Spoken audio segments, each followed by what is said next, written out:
Mathis is a character that has received a lot of scorn in the Fire Emblem community, be it for the fact that he attacks his own sister, is hard to recruit, is a wimp, and is just perceived to be a bad unit. However, I feel differently about him, and I hope by the end of this video you do too. To make my points clear and concise, I'll divide this video into 3 sections: recruitment, character, and gameplay. First is recruitment in Shadow Dragon and the Blade of Light and its remake on the DS.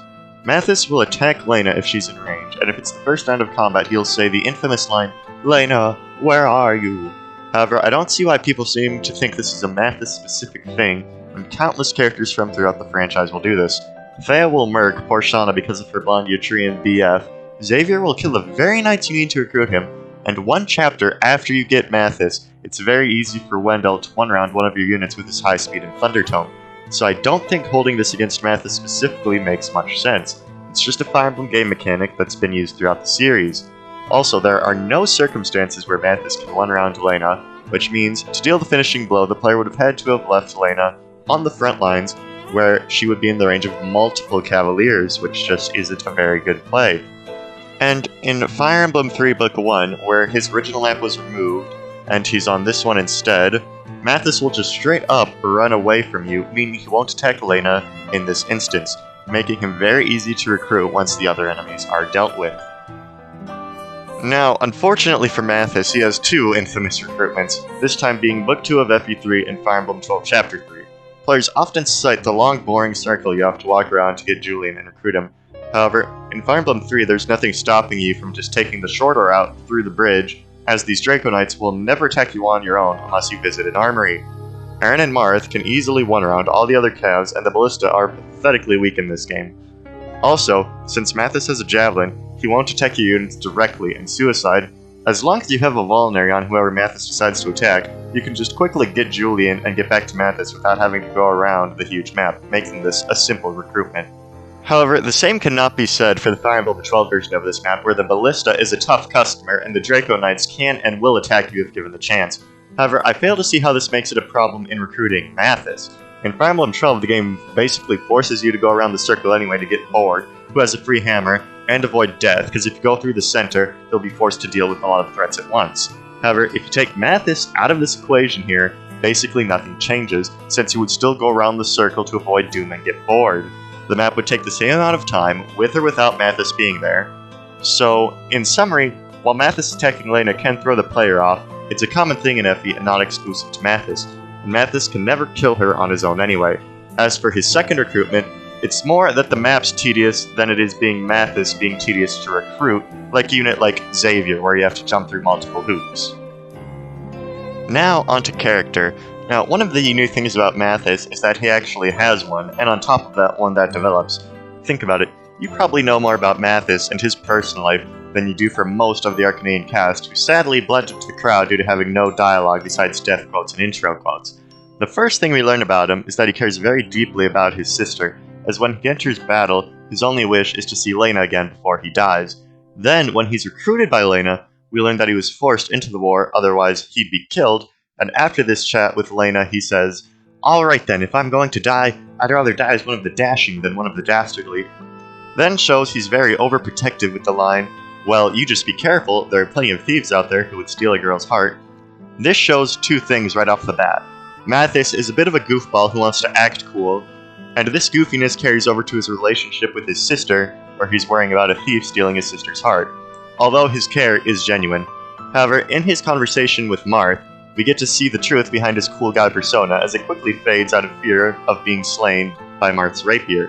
So right off the bat, we know a lot of things about Mathis.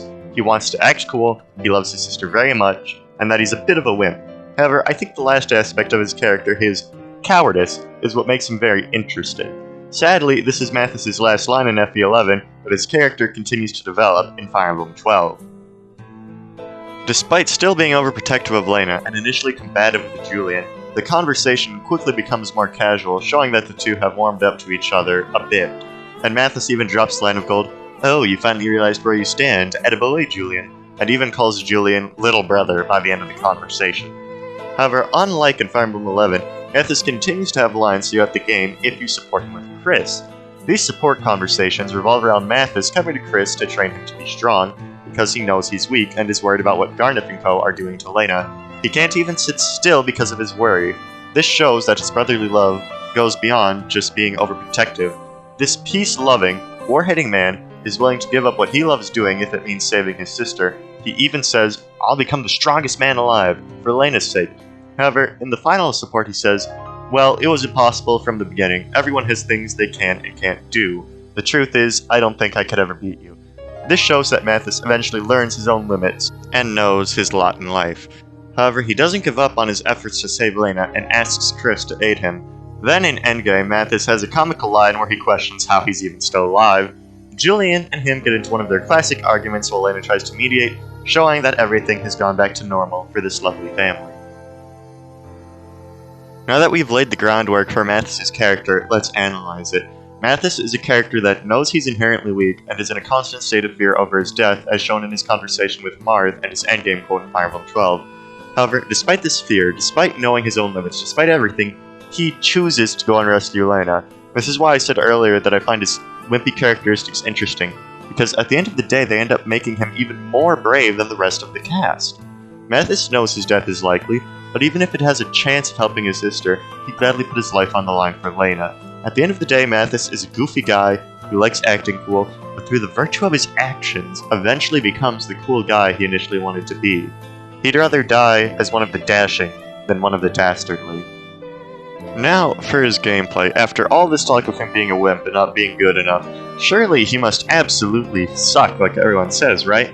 Well, that's actually not the case. First off, there's his constant good availability. In all of his appearances, he either shows up in Chapter 3 or 4, allowing him to be used throughout almost the entire game. In each game, he's also a Cavalier, and Cavaliers have always been one of the best classes in Fire Emblem because of their high move and well-balanced stats. Now onto Mathis' individual characteristics in each game. While most of his stats might not look very appealing when compared to Cain and Abel's by the time you get him in Fire Emblem 1, he does have a very good base weapon level of 8, letting him use effective weaponry and silver lances at base, and is one level away from the silver sword. This lets Mathis hit hard as soon as you get him, which is great for an early game unit that you can use throughout pretty much the whole game. The previous statement applies for Mathis in Fire Emblem 3 Book 1 as well, but he also gets a significant buff to his stats in Book 2 while maintaining his great weapon level. Because of the boost to his stats, it's very likely that Mathis will be on par, if not better, than your starter Cavaliers once you get him. Even if you elect not to train him, he can still be good at base in Dragon Chapters, since his 21 HP allows him to survive the 20 true damage of most dragons, and can then double with the Dragon Slayer. Fire Emblem 3 is probably Mathis' best appearance. However, in the DS Fire Emblem games, Maida realized Mathis was simply too powerful for a mere mortal like Matthis to handle, so they nerfed him.